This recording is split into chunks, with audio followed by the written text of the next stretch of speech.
반갑습니다. 이상원 교수입니다. 오늘은 십계명 강의 5번째 시간입니다. 오늘은 제1계명 2번째 시간입니다. 오늘 다룰 주제는 2가지인데요. 하나는 제1계명은 종교다원주의를 거부한다는 점, 두 번째는 제1계명은 자유의 대헌장이다 라는 점을 함께 생각해 보도록 하겠습니다. 먼저 네 번째 항목 제1계명은 종교다원주의를 거부한다는 항목에 대해서 함께 생각해 보겠습니다. 제1계명이 단호하게 금지하는 또 하나의 잘못된 신숭배 관습은 종교다원주의입니다. 종교다원주의는 주로 보편적 신을 말하는 세계의 고등 종교를 설명할 때 동원되는 논리입니다. 지역신론이나 종교 혼합주의가 성경이 말하는 하나님 이외에 다른 신들이 존재한다고 생각하는 반면에 종교다원주의는 신은 오직 한 분뿐이라고 전제한다는 점이 다릅니다.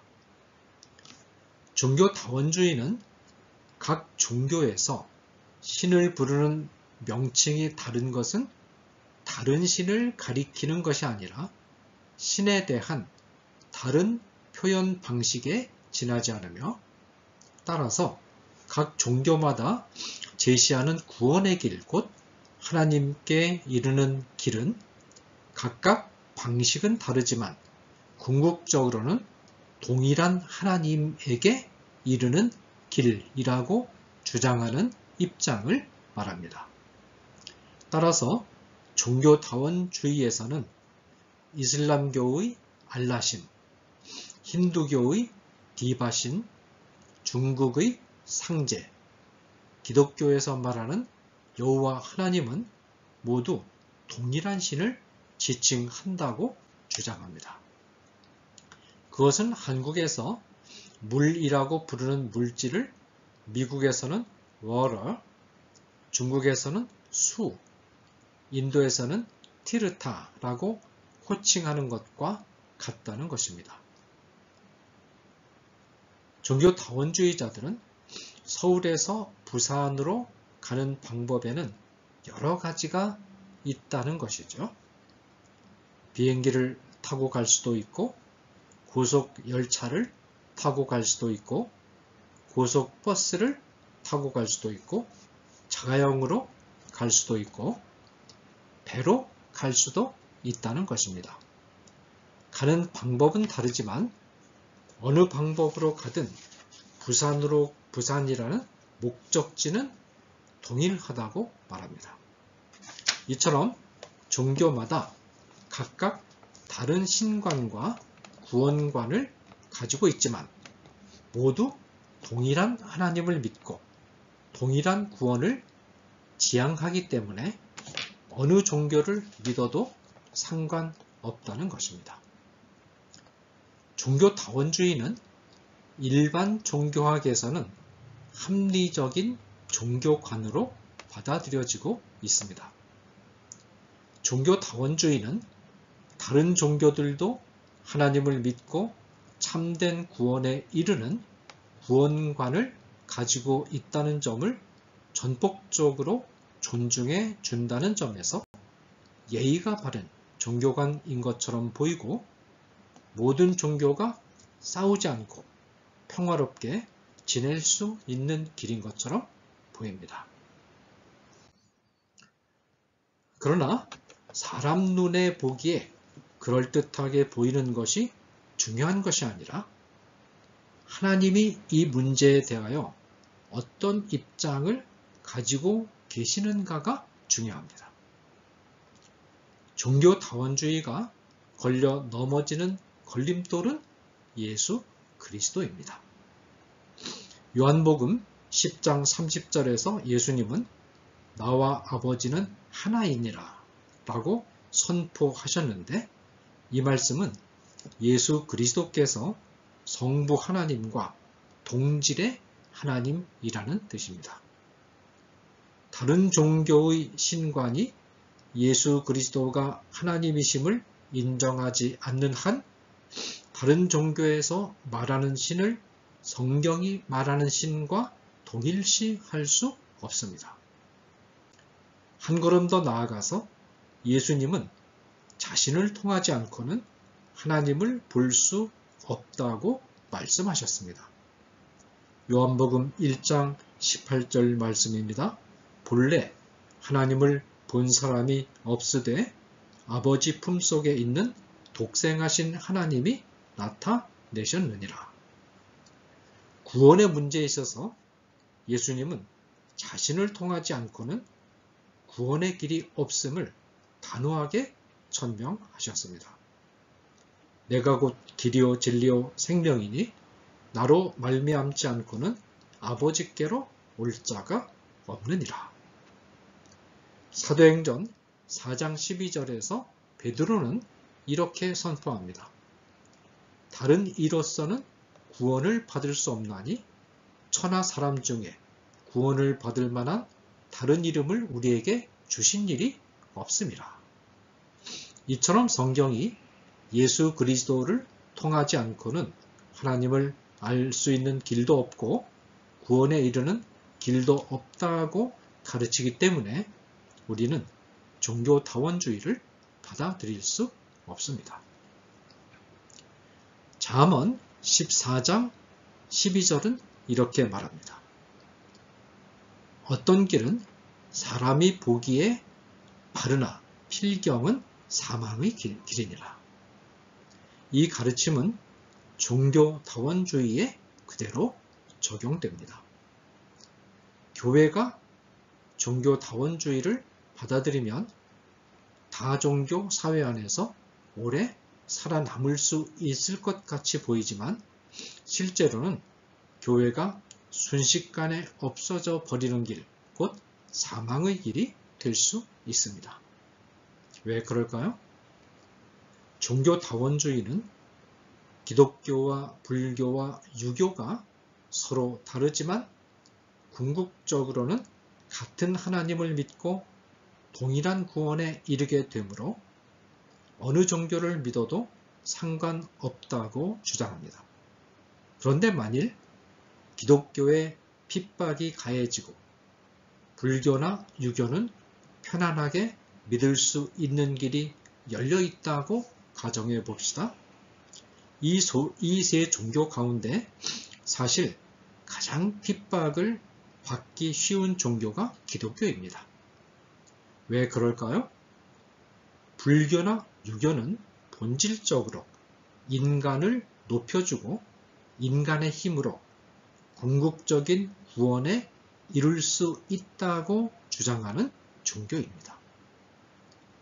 불교에서는 모든 사람이 곧 보살이라고 하고 유교에서는 사람이 곧 하늘이라고 하면서 사람들의 비위를 맞추어 줍니다. 불교에서는 참선이나 고행을 통해서 해탈의 경지에 이룰 수 있다고 주장하고 유교에서는 예의 실천을 통해서 득도할 수 있다고 주장합니다. 불교나 유교의 교리는 사람들의 심기를 건드리지 않습니다. 그러나 기독교에서는 모든 세상 사람들을 향하여 흉악한 죄인이라고 비판하고 타락한 인간의 힘으로는 절대로 구원받을 수 없다고 말합니다. 따라서 거듭나지 않은 세상 사람들은 기독교 교리를 매우 기분 나쁘게 생각하고 기독교에 대해서 일종의 적대 감정을 가지게 됩니다. 따라서 이 세 종교 가운데 핍박은 기독교에 찾아오기 쉽습니다. 기독교에 핍박이 찾아오고 불교나 유교에는 핍박이 찾아오지 않을 때 종교다원주의가 진리라면 목회자는 성도들을 어떻게 지도해야 되겠습니까?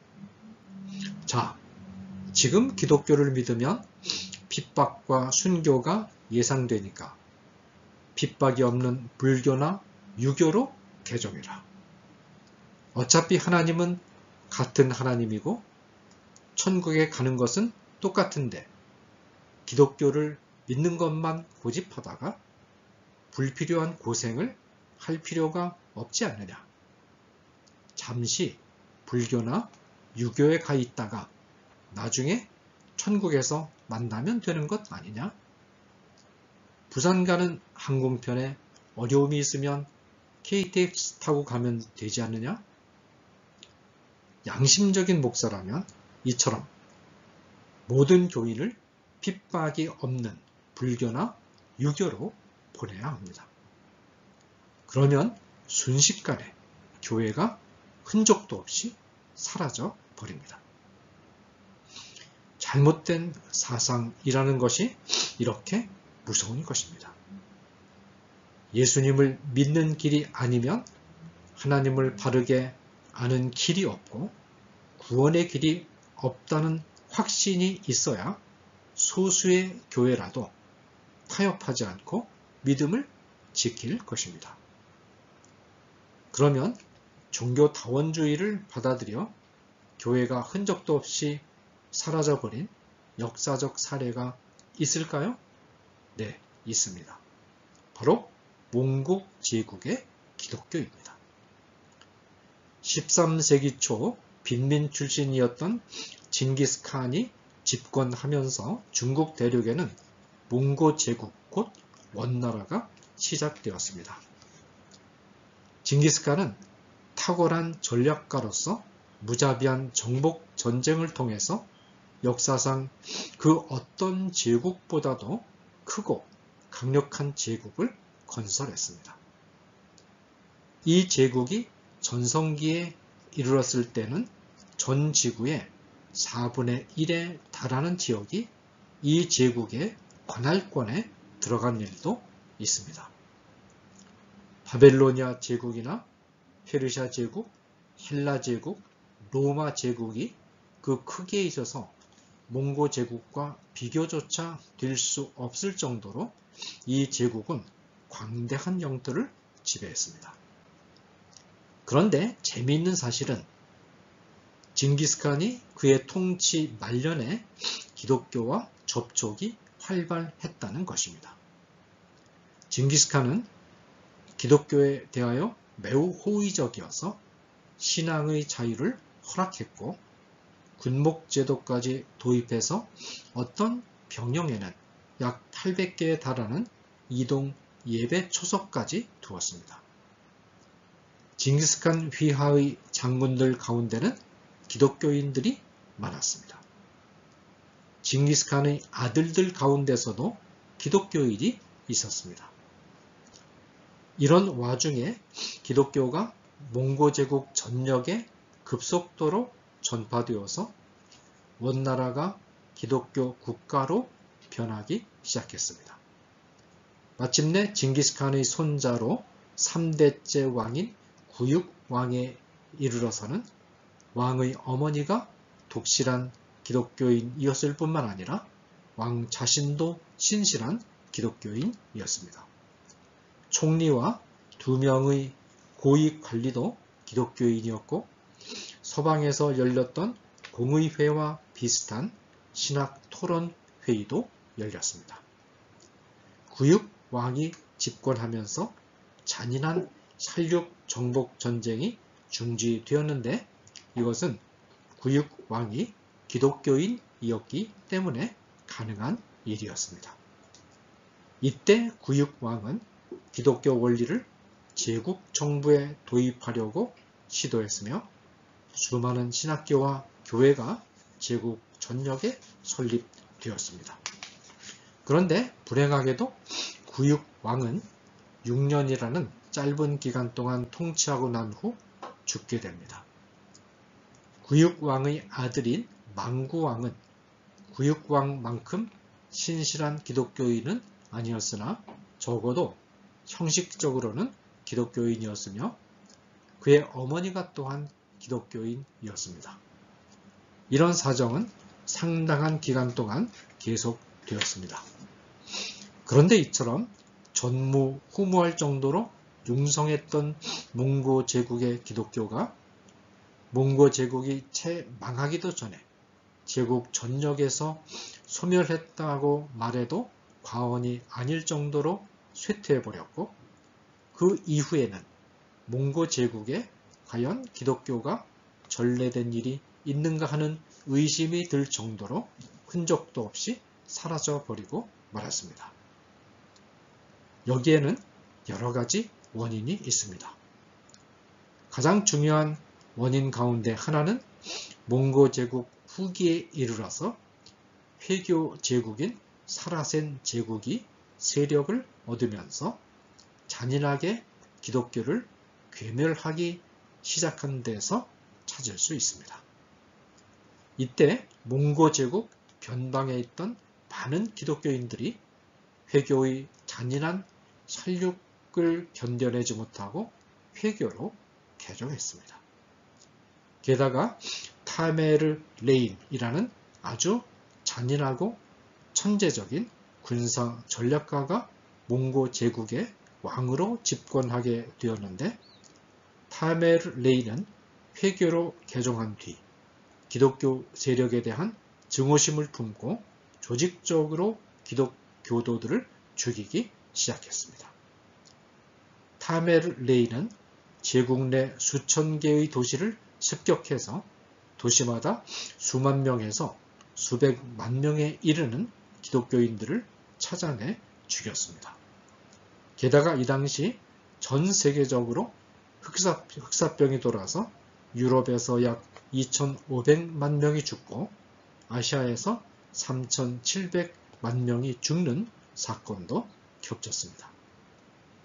그런데 몽고의 기독교가 괴멸당하고만 이면에는 이와 같은 외적인 정치적이고 자연적인 재난보다 더 중요한 내적인 이유가 있었습니다.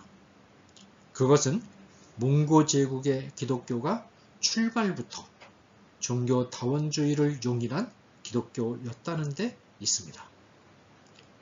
몽고 제국에 전파된 기독교는 동방으로 세력을 넓혀간 기독교의 한 분파인 경교였습니다.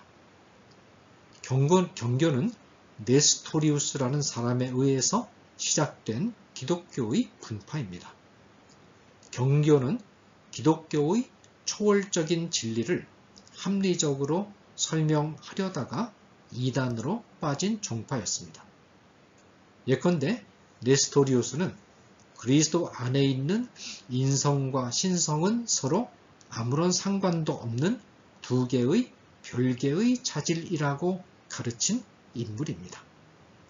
그렇게 해서 예수님은 완전한 신도 아니고 완전한 사람도 아닌 이상한 존재로서 통일성이 없는 인격을 소유한 두 머리를 가진 괴물 비슷한 존재라고 가르쳤습니다.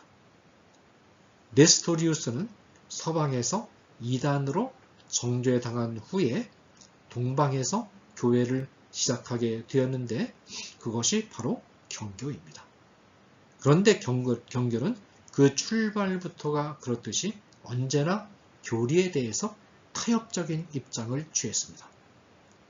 경교가 몽고 제국에 들어왔을 때 이들은 불교와 교리적으로 타협했습니다. 이들은 불교 교리와 별로 충돌을 일으키지 않는 믿음을 통하여 구원을 얻는다라는 교리는 강조한 반면 불교 교리와는 양립할 수 없는 속죄 교리라든가 예수님이 인간을 위하여 죽임을 당하셨다든가 우리의 죄 때문에 내어준 바 되셨다는 것과 같은 구원 교리의 핵심을 삭제해버렸습니다.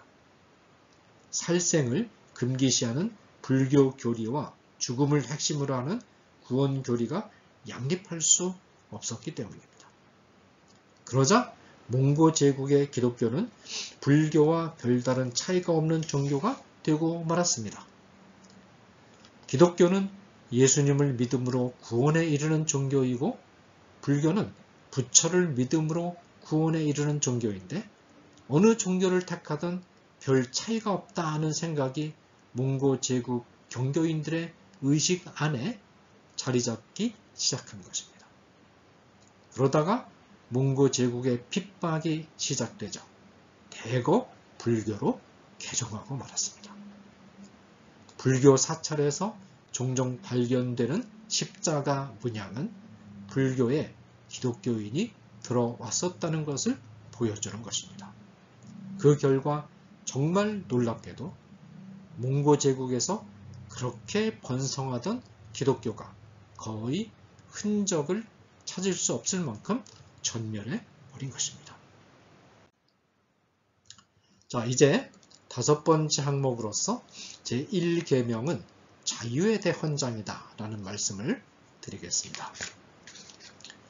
비록 사람들이 고안해낸 신인들이라 할지라도 자기가 좋아하는 어떤 대상을 신처럼 숭배할 수 있는 가능성이 수십만 가지, 수백만 가지가 열려 있는데 하나님 한 분만 예배하라고 하는 것은 종교생활의 자유를 너무 크게 억압하는 것이 아닌가 하는 의문이 들 수 있습니다.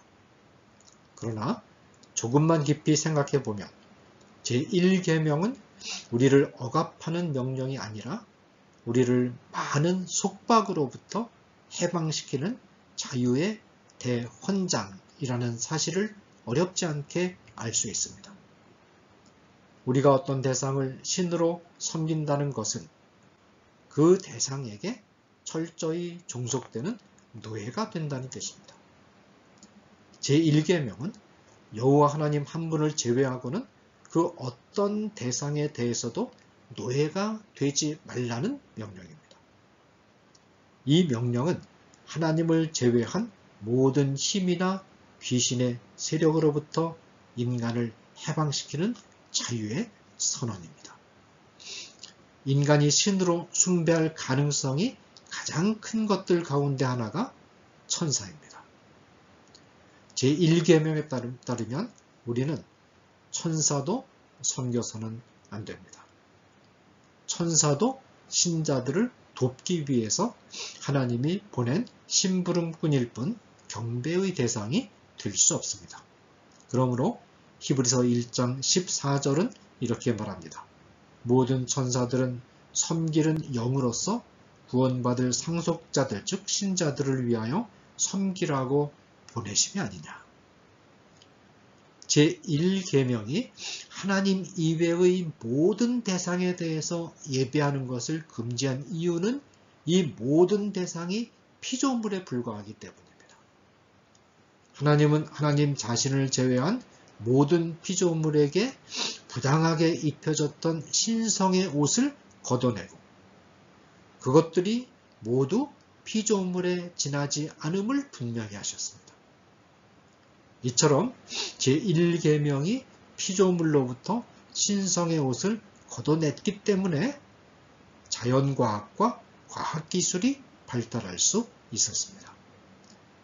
기독교가 전파되기 전의 동양에서는 자연과학과 과학기술이 전혀 발달하지 못했습니다. 중국에서 화약이 발명되고 한국에서 해시계가 발명되었다고는 하지만 이런 발명품들은 우연히 이루어진 것이고 그 발명에 이은 후속 발전이 거의 이루어지지 않았습니다. 그 이유가 무엇일까요? 동양은 수천 년 동안 자연을 신성시해서 숭배하는 범신론의 지배를 받고 있었기 때문입니다. 예컨대 대지가 여신이라면 감히 여신의 배를 뚫고 뱃속을 들여다볼 생각을 할 수 없었을 것이며 뱃속에 들어있는 원유, 금, 철과 같은 자원들을 파내어 이용하고 고구마나 감자와 같이 땅속에서 자라는 식물을 캐내어 먹을 생각을 할 수 없었을 것입니다. 만일 번개가 신이라면 번개가 내리칠 때 인간은 항거하면 안 되고 그대로 맞아야 됩니다.